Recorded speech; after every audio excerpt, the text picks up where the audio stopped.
Do you ever feel like you're just floating through life, but not actually getting closer to the person that you want to be? It usually happens around New Year's. You imagine all the bad habits you're going to break free from, and all the good habits you will begin. This time will be different, you say to yourself. This time I am going to do the things that I say I will. Only to end up back where you began shortly after, and no closer to what you had envisaged. So the question is, how do you break...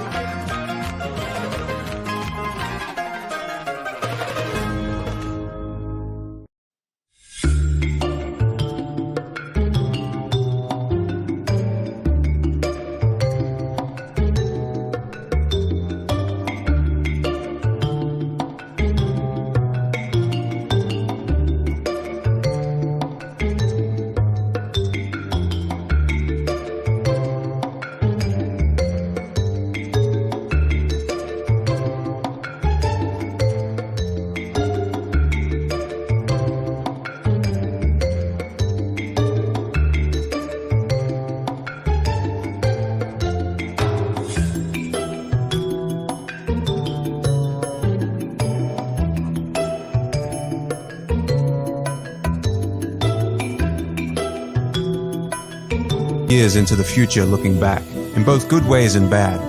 You are your habits. The power of atomic habits. A slight change in your daily habits can guide your life to a very different destination. Massive action versus 1% improvements. Far too often we convince ourselves that massive success is only possible through massive action in any goal we are pursuing. We expect ourselves to make some quantum leap or momentous improvement that will gain others' attention. However, it is the tiny improvements that aren't even noticeable at first that create incredible change. Let's look deeper into the math. 1% better every day for a year will compound to 37 times better, but 1% worse every day over a year will bring you close to zero. Your habits can compound against you in the form of things like stress or negative self-talk, or they can compound for you in the form of things like knowledge, productivity, skills, and relationships. Success is the product of daily habits, not once-in-a-lifetime transformations. The truth about progress. When you start any endeavor in your life, here is what you think should happen: linear progress. But here is what actually happens. Notice this section here in the beginning. Small changes in our progress are not even noticeable. James Clear refers to this part of the graph as the valley of disappointment. You've done so much, you've put in so much effort, and you can barely see any results. This is where most people fail and slip back into their old routines. The most powerful outcomes of any compounding process are delayed, so patience is required. Goals versus systems. Forget about goals, focus on systems instead. A goal is the result you want to accomplish. Systems deal with processes that lead to the results. The conventional wisdom suggests that the best way to achieve anything we want in life, be it getting into better shape, building a successful business, or spending more time with family, is to set specific, realistic goals. But if you completely ignored your goals and focused only on your systems, would you still succeed? The author of this book argues that you would. Here are some problems with only having goals. Successful and unsuccessful people share the same goals, so therefore the goal cannot be what differentiates winners from losers. Achieving a goal only changes your life for that moment in time. Goals can create an either-or conflict. Either you achieve the goal and succeed, or you don't and you're a failure, even if you are making progress in the right direction. When you achieve a goal, what do you do after? If your goal was running the local marathon, chances are after completing it, your motivation will quickly fade and you will just slip back into your old routines. Goals are good for setting a direction, but systems are best for making progress. A system of atomic habits. Changing your habits is not you. The reason why you repeat the same bad habits for so long isn't because you don't want to change, but because you have the wrong system for change. Atomic habits are small routines and behaviors that accumulate to produce incremental positive outcomes over time. Big breakthroughs tend to get more attention than small improvements, but what really matters are the little daily decisions and actions we take. Just as atoms are the building blocks of molecules, atomic habits are the building blocks of remarkable results. There are 3 layers to behavior change. The first layer is changing outcomes, the result. Losing that weight, writing that book, or winning the season. The outcomes are what you get. The second layer is changing your process, what you do. The new workout routine, or developing a daily reading habit. And the third layer is changing your identity, what you believe, your worldviews, and how you think about yourself and others. Most people focus on the outcomes, but the best way to change your habits is by focusing on the person you want to become instead of the results that you want. The goal isn't to learn an instrument, it's to become a musician. The goal isn't to run a marathon, it's to become a runner.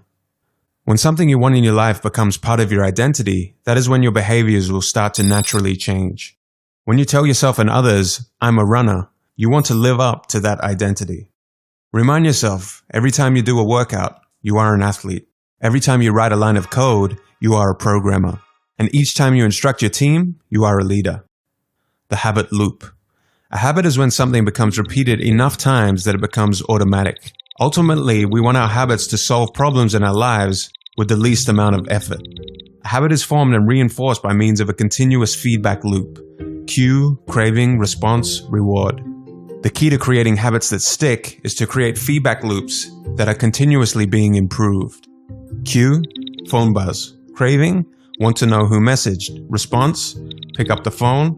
Reward, solve the problem of who messaged.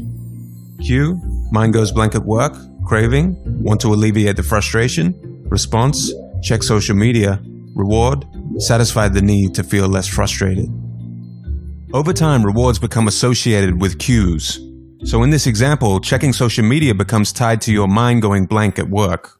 And then checking Facebook may be the cue to check Instagram, which becomes the cue to watch YouTube. And before you know it, your mind going blank cue has led to 20 minutes of wasted time. And the more you repeat these habit loops, the stronger and more automatic they become. Cues can really be anything: a smell, a sound, a sight, a person, a location.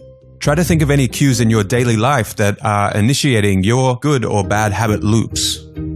So how can we influence the habit loop to work for us? This book shows us the 4 laws that will guide us to do just that.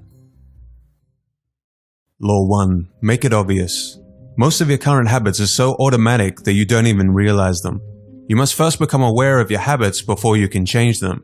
You can achieve that with your habit scorecard. Write down all your daily behaviors on a habit scorecard, from the moment you wake up until the moment you go to bed. Your scorecard may look something like this. Based on whether it helps you become the person you aspire to be, categorize each habit as positive, negative, or neutral. At this stage, we aren't trying to change anything, but just observe what is actually going on in our daily lives. Until you make the unconscious conscious, it will direct your life and you will call it fate. Carl Jung. Vagueness is a real problem when it comes to habit formation, and studies have shown that quite often the reason people fail to stick to a habit is not because of a lack of motivation, but because of a lack of clarity. One day I will get into shape is easy to say to yourself, but too vague to get any momentum. What you need is a time and a place. The most common cues, time and location, will help you achieve your goals. Clearly state your intention to act using the following formula. I will behavior at time in this location. Here is a bad example. I will read more this month. Here is a good example. I will read a book for 15 minutes daily at 6 a.m. in the spare bedroom. Another good way to get a habit started is by habit stacking. To stack habits, tie a desired habit to an existing habit according to the following formula. After current habit, I will new habit. For example, after I brush my teeth, I will stretch for 5 minutes. You can stack habits together. For example, after you finish brushing your teeth, you will meditate for 10 minutes and then plan the rest of your day before checking social media. A chain of habits is more likely to be sustained if you practice this consistently. Choosing the correct trigger is essential. You need a trigger cue.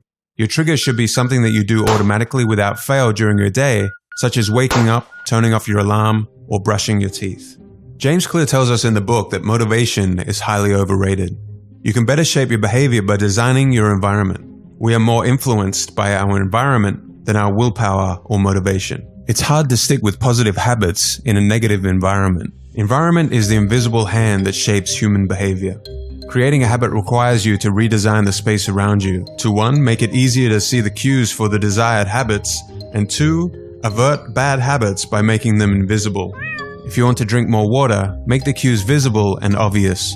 Place water bottles around the house in places you are likely to see them. Want to read more? Place the book somewhere where you'll see it. And if you want to get better on guitar, don't leave it out of sight in the closet. Context is the cue. Objects in the environment do not determine our behavior, rather it is our relationship to them that does. Stop seeing your environment as a place simply filled with objects. Imagine it as a place filled with relationships. The couch in the living room is the place where one person reads an hour a night. For another, the couch is where they watch Netflix and eat pizza and relax after work.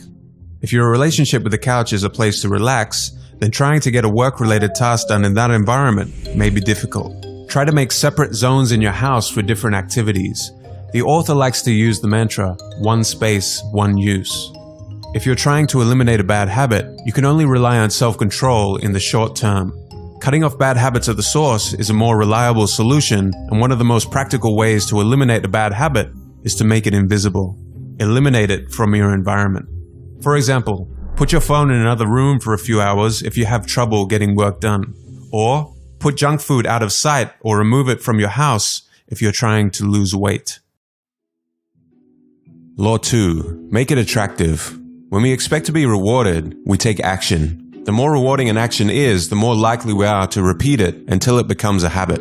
Hence, the first step to forming good habits is